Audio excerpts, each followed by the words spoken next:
Grigor Dimitrov records his first ever win over Carlos Alcaraz. The clash between Carlos Alcaraz and Grigor Dimitrov at the 2023 Shanghai Open brought concerns among Alcaraz's supporters, sparking reflections on the Spaniard's strategic approach and performance following his US Open defeat.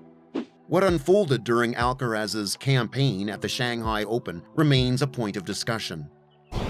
On October 11th, Carlos Alcaraz came up against Grigor Dimitrov at the Shanghai Open in hopes of reclaiming his lost glory. But what ensued was something that sent shockwaves around the world, and Dimitrov became the Spaniard's worst nightmare. Carlos Alcaraz came to the Shanghai Open following the loss of his #1 ranking to Novak Djokovic, and mentally he wanted to reclaim his position by reaching the final of the tournament. His mental state was further pressurized with thoughts of the semi-final loss against Jannik Sinner at the previous tournament in Beijing, and he looked eager to make amends. As one of the top contenders, Alcaraz started his journey in Shanghai, taking on Grigor Barrère in the opening match. Carlos Alcaraz swiftly overcame Grigor Barrère in a straight-set battle, winning 6-2, 7-5, and secured his place in the second round of the Shanghai Masters. The world #2 began the match with a dominant performance, quickly breaking Barrère's serve and surging to a 4-love lead. He was clearly on top with an average first serve speed of 121 miles per hour. Alcaraz fended off multiple break-point opportunities, extending his lead to 5-1. He sealed the first set 6-2 and appeared to be on course for victory. The second set saw Barrère's resilience, with no break chances in the initial 6 games. Alcaraz eventually broke Barrère in the 7th game, though Barrère retaliated with an immediate break of his own. Alcaraz gained a 6-5 lead on Barrère's serve with his second break point and closed out the match comfortably with a 15-point hold. With 65% of his service points won compared to Barrère's 54%, Alcaraz was clearly on top. Alcaraz had an impressive 70% win percentage on the first serve compared to Barrère's 62%, and a 57% win percentage serving the second compared to Barrère's 53%.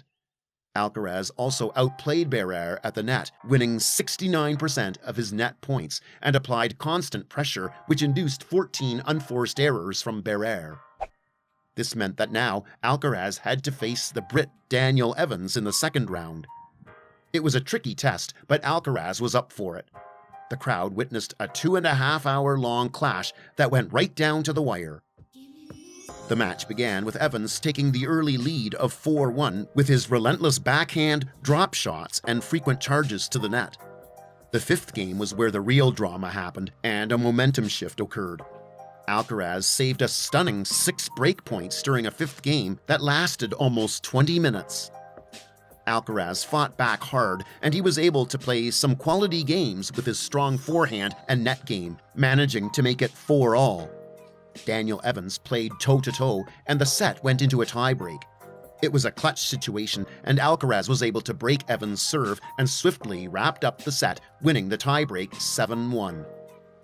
Evans similarly started the second set, taking the early lead of 2-1 with his relentless backhand and quality serving. He continued to take Alcaraz into lengthy and energy-consuming rallies, eventually earning another break, but the world #2 broke straight back to keep the scores level.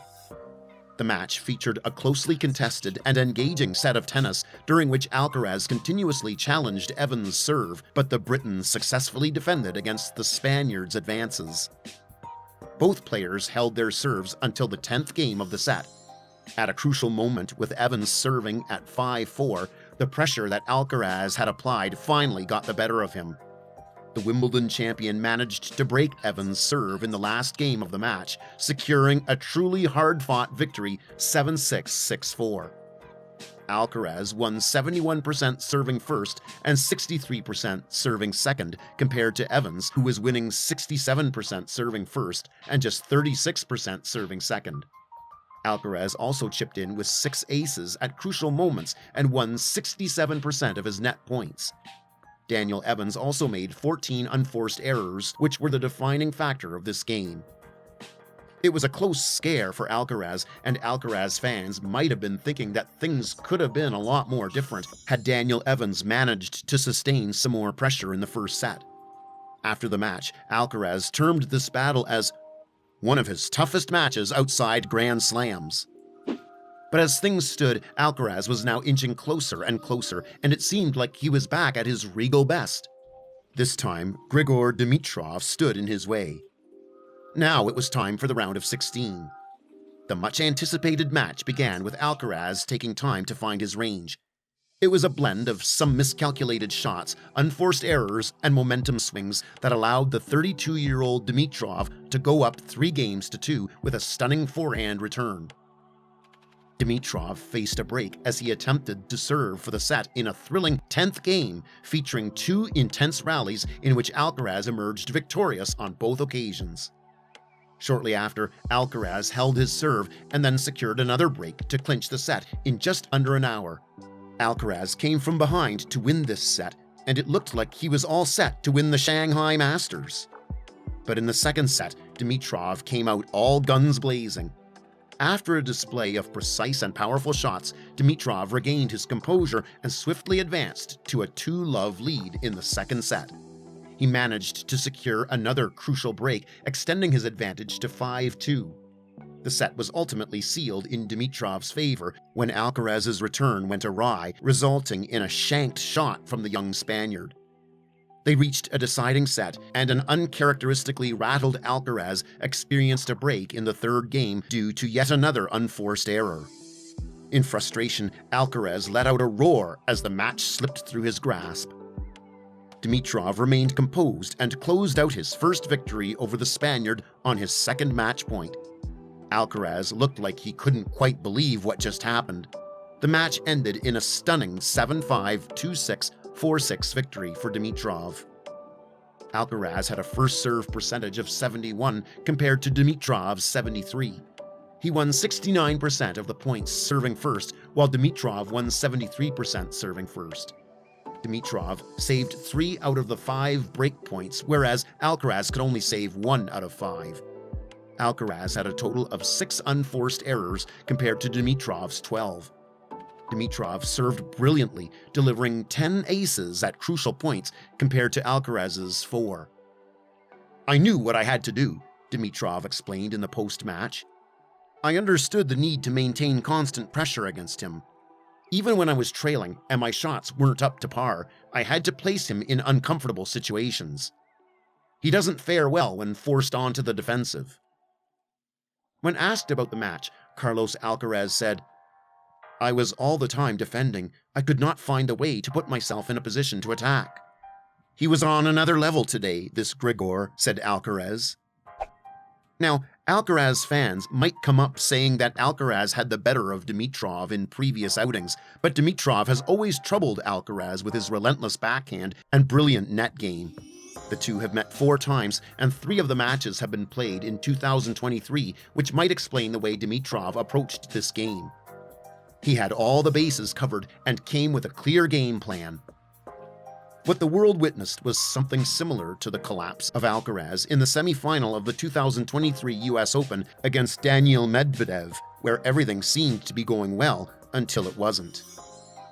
The collapse can also be related to what we saw in Beijing, where Jannik Sinner had the better of Alcaraz in a long and tiring match, where Sinner outplayed Alcaraz using a similar strategy to what Dimitrov used in Shanghai.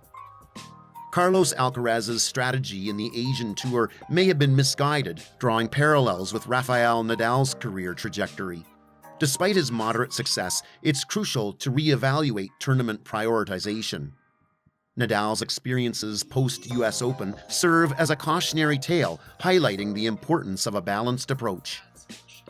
The downward trend that started in August 2023 at the Canadian Open seems to have continued, and it has resulted in Carlos Alcaraz losing his number 1 spot to Novak Djokovic.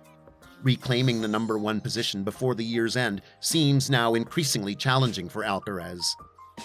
With his only opportunity to reclaim the number 1 spot almost gone, the million-dollar question is, will the downward trend end for Carlos Alcaraz, or will he succumb to the ever-increasing pressure?